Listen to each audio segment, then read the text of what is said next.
형 안녕하세요. 그래. 아유 오랜만이네. 진짜 오랜만이네.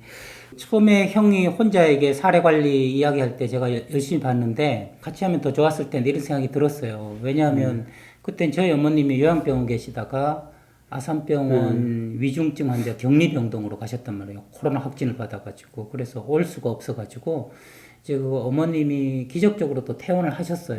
그래서 저희 형제들이 생각했죠. 어떻게 이렇게 구순이 다 되셨는데 퇴원하실 수 있었나? 저희는 진짜 굉장히 놀라고 마음 준비도 하고 있었거든요. 그랬더니 어머님이 3, 40년 동안 계속 이렇게 운동을 해 오셨어요. 그러니까 그 기본 저력, 체력이 여기서도 살아남겠구나. 그런 생각이 들면서 우리 형하고 하는 그 유튜브로 하는 사례 관리, 지역 사회복지 뭐 이런 것들도 든든하게 하면 어떤 위기가 와도 살아남겠다. 그런 생각도 저는 좀 이렇게 그 적용하면 할 수 있는 것 같고, 그리고 형하고 하려고 그랬더니 형이 또 덜컥 코로나가 확진됐네요. 그러니까. 네. 아니, 그래서 사실 2박 3일 둘이 같이 하면 좋은데, 네. 그래서 일주일에 2번씩 영상을 내보내자 그 약속을 지킨다고 혼자 했는데, 덜컥. 그 코로나가 걸려가지고 결국 빵꾸를 내고. 코로나 사례 관리하느라고, 그죠? 뭐 해보시니까 어때요? 처음 겪으셨는데, 저도 이제 올 3월에 코로나를 확진을 받아가지고 격리돼서 있었는데, 며칠 되게 아프더라고요. 괜찮으셔요? 나는 코로나가 나한테는 하나의 정말 그 축복의 시간이었어. 와, 이건 또 우리 좀 듣고 가고 싶은데요. 아니 이제 또 우리 어머니도 지금 이제 93이시고 하루하루가 매일 힘드셔서 네네네. 사실은 언제 하늘나라 가도 이상하지 않은 그런 상황인데 코로나가 이제 어머니가 앞에 걸리시고 내가 또 걸리고 그렇게 해서 같이 어머니하고 일주일 동안 격리돼서 생활을 하니까 어머니하고 평생에 이렇게 또 함께 할 수 있는 그 시간이 있었을까. 네네네. 그래서 사실 많은 분들한테 이제 기도 부탁하기를 내가 너무 많이 아프지 않게. 왜냐면 옆에서 어머니를 케어해 드려야 되니까. 네네. 그래서 부탁을 하고 그랬는데 다행히 네. 정말 목감기 정도로 이렇게 지나가서 잠 많이 자고 네네. 어머니하고 24시간 계속 같이 있고 그래서 다시 없는 그런 기회를 네. 이제 얻었다 이렇게 생각해서 나한테는 정말 축복의 시간이었다 이렇게. 형 그거 생각하면 코로나 걸렸을 때 가장 인간적으로 살 때 낫는 병이 코로나인 것 같아요. 푹 자고 잘 먹고 잘 쉬고 딴 생각하지 않고. 근데 형이 저번에 이제 혼자서 사례 관리란 무엇인가를 이야기하실 때, 그리고 그 전에도 그렇고 인간을 환경 속의 인간으로 맥락 속의 인간으로 바라보고 돌보는 것이다 그랬는데, 형 얘기가 사례 관리의 핵심 같아요. 뭐냐 하면 내가 좀 덜 아파서, 그러니까 사례 관리하는 사람이 좀 더 건강해서 사례 관리 대상자들한테 좀 더 나은 양질의 서비스를 줄 수 있다. 그 개념도 형이 역시 어머님한테 내가 좀 더 덜 아파서, 목감기 정도로 덜 아파서 어머님을 돌볼 수 있다. 그 개념하고 일맥상통하는 걸 보면 우리 삶 속에 사례 관리 아닌 게 없다. 뭐 넓게 보면 그런 생각이 드는 것 같고요. 형, 저는 이런 생각을 해요. 그 코로나는 어쩌면 가난한 사람들한테 더 취약하지 않을까. 건강에 있어서. 그리고 보면 이 사례 관리의 출발도 사실은 건강하고 굉장히 관련이 있겠다 하는 생각을 하게 되는데 말이죠. 예, 아마 이 책을 제가 오늘 받았어요. 형한테 받았는데 이소원 박사 세상의 아름다움을 위해. 야, 저 이 문구가 아름다움이 뭐냐라고 저는 생각을 많이 하는 사람인데, 아름다움은 아는 사람다운의 줄임말이라고 하고, 또 병을 앓은 것처럼 앓은 사람다운, 고통을 겪은 사람, 그 다음에 뭔가 그래서 알게 되는 사람, 이런 사람이 예쁜 사람이 아니라 아름다운 사람이다 라고 생각하면 세상의 아름다움을 위해, 야, 이 말이 너무 심쿵하게 와 닿았는데요. 사례 관리도 사실은 세상의 아름다움을 위해서 헌신하는 사람들이 만든 이론이자 실천 체계가 아닐까 그런 생각이 드는데, 가난하면 코로나가 치약하듯이 모든 질병으로부터 자유로울 수 없고 가난 그러면 제일 먼저 떠오르는 거는 아파도 병원에 가지 못하는. 그 다음에 아파도 제대로 치료받지 못해서 일찍 죽어가는. 그 다음에 꾹꾹 아픈 걸 참는. 뭐 이런 것들이 생각난단 말이죠. 그래서 사례 관리도 아마 질병, 건강, 이거하고 관련이 깊게 출발하지 않았을까 하는 합리적 의심이 드는데 어떻습니까? 그렇죠. 네. 혼자 지난번에 영상에서도 얘기했지만 결국 우리가 가난한 분들을 대변하는 두 가지. 하나는 환자. 하나는 가난한 사람. 이 두 가지 빈자와 키워드. 환자네요. 빈자와 환자. 네. 우리가 뭐 세계 보건기구나 아니면 우리나라에서도 외국의 원조를 가거나 그랬을 때 저개발 국가들 이제 가서 활동하면은 정말 경제적으로 어렵고 네.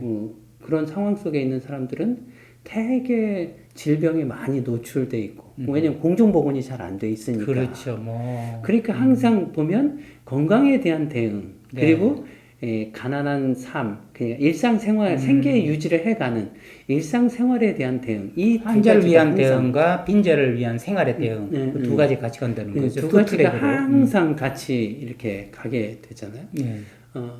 그런 것처럼 사례 관리도 결국 가난하고 그리고 쉽게 병에 노출되는 그런 사람들, 그렇죠. 그런 사람들에 대한 대응으로 시작이 됐죠. 네. 그렇게 됐는데 병을 가지고 있는 사람들, 질병에 대한 거, 보건 쪽 이런 쪽은 간호사들이 그런 활동들을 했단 말이에요. 주 영역을 담당하는 게 간호사, 뭐 의사들일 테니까. 네.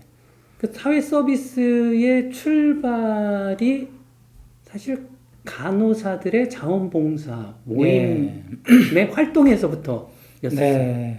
그래서 가난한 지역에 들어가서 그 간호사들이 봉사 모임을 만들어서 그들을 케어하고 그랬었던 곳에서 이 사회 서비스가 발달됐는데 결국 이 환자들이나 질병에 노출된 사람들은 결국 또 가난한 사람들이니까 일상 생활이 또 필요한 사람들. 그래서 그 사람들의 일상 생활을 대응하는 것은 사회사업에서. 아하.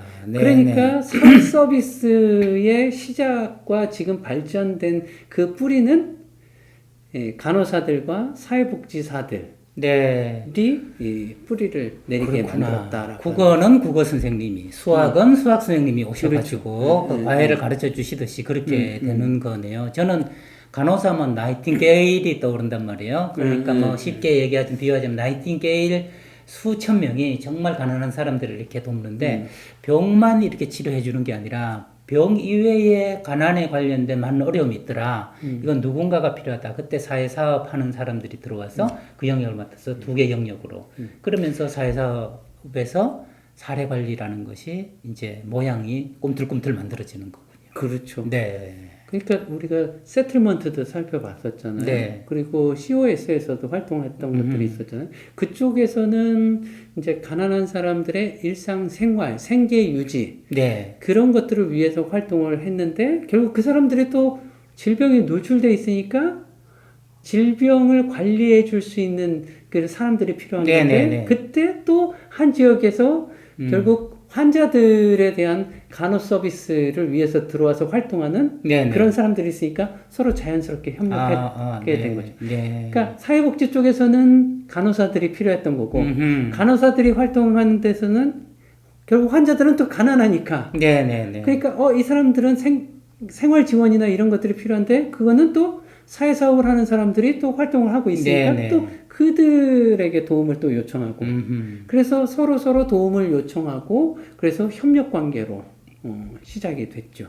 형 얘기를 듣다 보니까 제가 관심을 가지고 좀 이렇게 한 번씩 보곤 했던 영상이 영등포의 요셉 의원. 요셉 의원은 그 의사가 무료 봉사하는 의사가 50분, 그다음 자원봉사자가 1000명.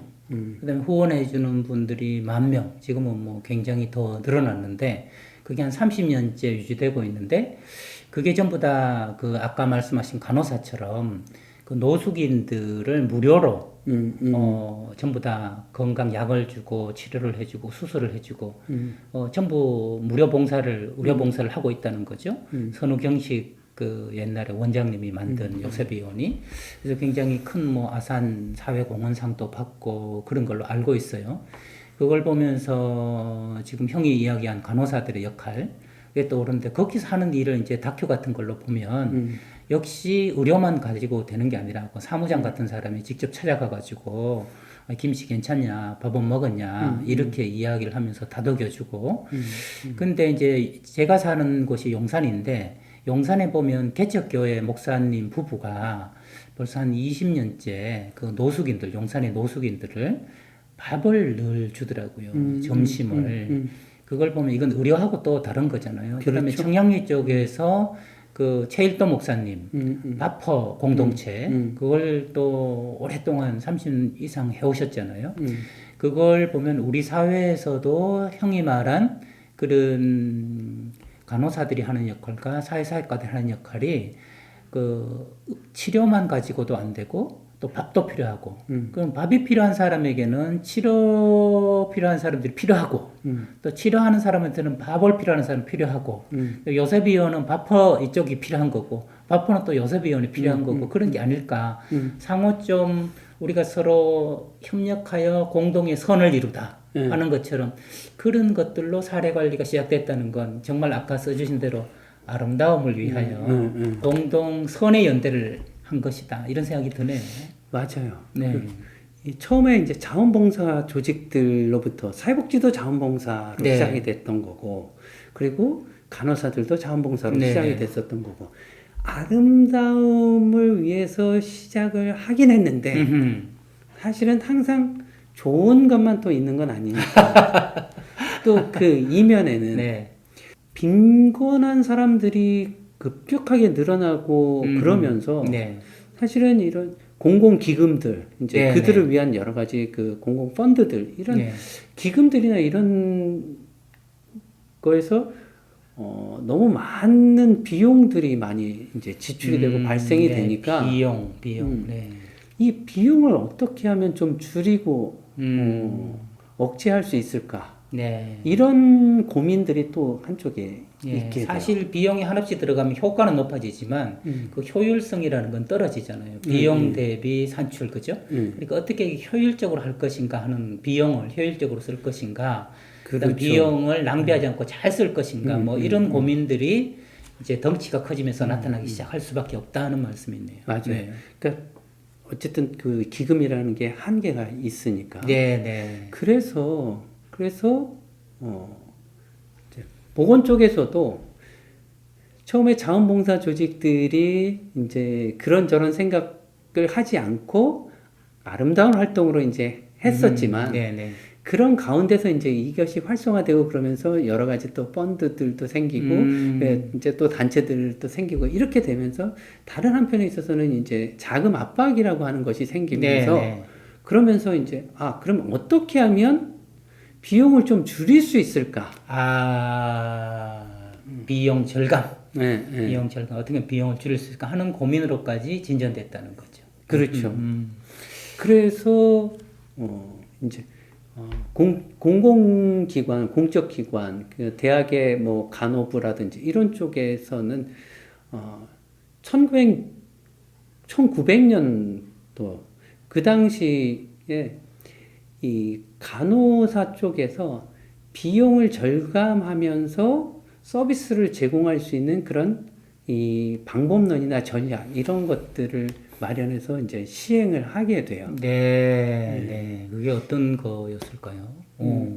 그러니까 왜 우리가 질병도 그러니까 적재적소에 효과 그러니까 필요한 그 처치나 이런 것들이 딱 이 사람은 지금 이 서비스가 들어가는 것이 좋겠다. 네. 근데 이 사람은 지금 이거는 좀 기다리는 것이 필요하겠다라고 생각하고 그래서 가장 효과적일 때 들어가 타이밍. 그런 것들을 생각하는 거죠. 아하. 네. 그리고 이 생활 연계 서비스나 이런 것들도 마찬가지고. 아하, 그러니까 굉장히 여기서 중요한 게 타이밍인데 그게 너무 공감되는 게 지금 초기에 하면 100만 원 들게 나중에 병이 깊어지면 1000만 원으로 안 될 수 있다는 거죠. 근데 비용을 줄이는 것은 가장 정확한 타이밍을 알아내서 그때 딱 치료를 해주면 그 호미로 막을 거 가래로 막는다고 그런 말이 있는데 그렇죠. 호미로 딱 막아주면 비용이 절감되는 거 아니겠습니까? 근데 질병만 그런 게 아니라 사회 서비스 역시 지금 요 도움이 필요할 때 딱 적게 해주면 나중에 크게 주는 것보다 훨씬 비용 효과적이니까. 아하. 그러니까 사실 그 이전 처음에 그 자원봉사 간호사들, 그다음에 네네. 사회복지사들, 네. 사회사업가들 그런 사람들이 활동을 했을 때도 기본적으로 이 사례 관리는 생활 전반이 가능해지도록 이제 지원을 하는 거였었죠. 야, 이거 개념 중요한데요. 생활 전반이 가능해지도록 지원해주는 일이다. 아, 요렇게 또 표시하니까 딱 좋네요. 생활 전반이 가능하도록 지원해주는 일이다. 그게 사례 관리의 원형이고 원형. 핵심이라고 할 수 있죠. 생활이 가능하도록 지원해 주는 거. 생가지. 네. 생가지. 네. 생활이 가능하도록 지원해주는 거. 네. 그러니까 사례 관리 클라이언트들의 삶을 보고 이 사람은 지금 일자리가 필요하니까 이제 직업 훈련을 시키는 것이 필요하겠다.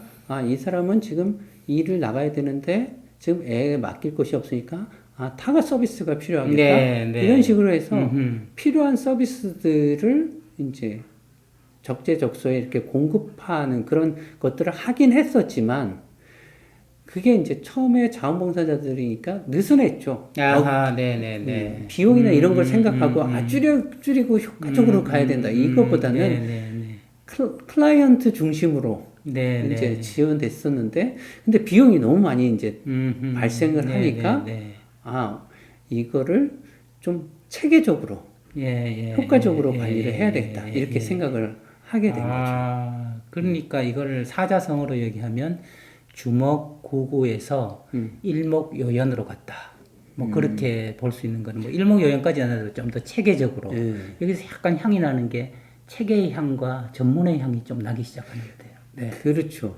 그런데 사실은 처음에 순수하게 접근했던 거에서는 이제 좀 뭐랄까 우리가 사실 사회사업도 처음에 다 자원봉사자들, 세틀러들도 다 자원봉사자들인데 그 다음에 이제 자원봉사자들이 줄고 그러면서 페이드 워커들이 들어오고 그러면서 페이드 워커들은 전문가들이긴 하지만 초창기에 그런 이 활동했던 사람들의 가치, 철학 이런 거에는 아무래도 못 미치게 되죠.